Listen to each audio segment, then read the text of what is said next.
est-ce que vous pouvez vous présenter et nous raconter comment vous êtes arrivé à lancer Fou? Moi, je m'appelle Ronan, j'ai 30 ans, ça fait 8 ans que je travaille dans l'agroalimentaire et j'ai rejoint l'aventure Fou il y a 1 an et demi pour pouvoir donner un petit peu plus de sens à mon quotidien où j'ai rejoint Pierre pour l'aventure. Et moi, c'est Pierre Butruy et moi aussi, c'est la quête de sens qui m'a amené à créer Fou ou à co-créer avec toi, Ronan.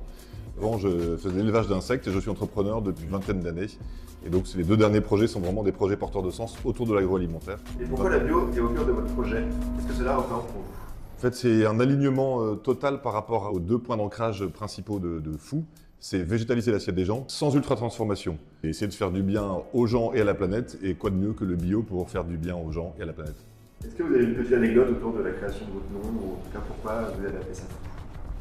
Alors pourquoi Fou? C'est une très bonne question. On est en France, on a une tradition culinaire qui est quand même très ancrée autour de la viande. C'est vrai qu'il est assez difficile de faire bouger les lignes et donc de végétaliser l'assiette du plus grand nombre. C'est vraiment notre mission. Donc on pense qu'il faut être un petit peu fou pour se lancer dans une telle aventure. C'est en partie pour ça que ce nom-là a été choisi. Et puis Fou, ça sonne aussi avec food. Est-ce que vous pouvez nous décrire une journée type chez vous? Il n'y a pas vraiment de journée type en fait. Plusieurs journées. Il y a plusieurs journées types. Nous on part de la légumineuse, que ce soit le pois chiche, le soja ou la lentille, et on va jusqu'au produit fini, jusqu'au tempeh, emballé, prêt à être mis en rayon. Donc c'est vrai qu'on a des journées qui s'apparentent plus à du trempage de la légumineuse, des journées liées au process de fabrication du tempeh et des journées qui sont véritablement dédiées au packaging et à la mise en palette de nos produits pour préparer les expéditions. Le cœur de nos activités, quand même, c'est la fermentation dite solide. C'est notre savoir-faire, notre expertise.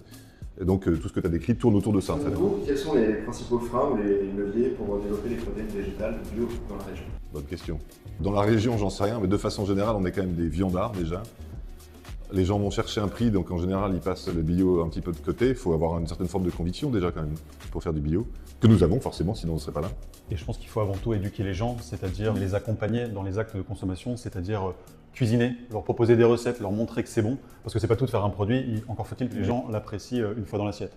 Oui, c'est vrai, accompagner, et aussi le rôle de l'État. On a la chance, nous, dans la restauration collective, d'avoir la loi Egalim. Alors, elle peut être contraignante par des aspects, mais en tout cas, elle impose quand même une alternative végétale ou un repas végétal par semaine, et aussi un pourcentage de bio. C'est 20% minimum, et il y a encore du boulot quand même, on peut faire beaucoup plus loin.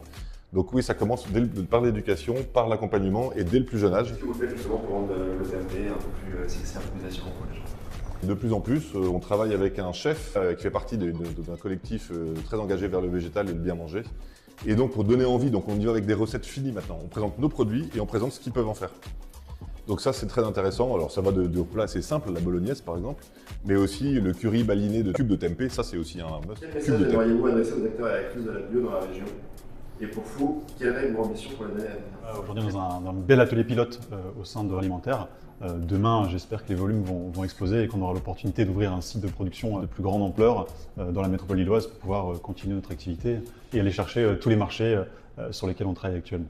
La vision pour Fou, c'est vraiment d'être, comme tu l'as dit tout à l'heure, d'éduquer, donc c'est peut-être d'être vraiment très présent dans la restauration collective scolaire et d'entreprise, mais scolaire parce que ça, c'est porteur de sens aussi. On sent déjà qu'il y a une éducation au goût. On a été globalement, nous, éduqués à la viande quand on est petit.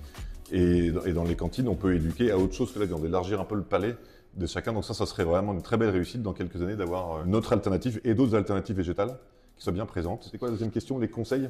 Conseil pour la filière bio. Lâchez rien. Lâchez rien parce que les vents sont contraires. On veut toujours trouver du moins cher que moins cher. On voit qu'il y a des reculs dans beaucoup de choses. Il faut s'accrocher, il faut garder l'espoir parce que le bio, c'est peut-être pas parfait, mais c'est quand même la meilleure voie pour l'instant.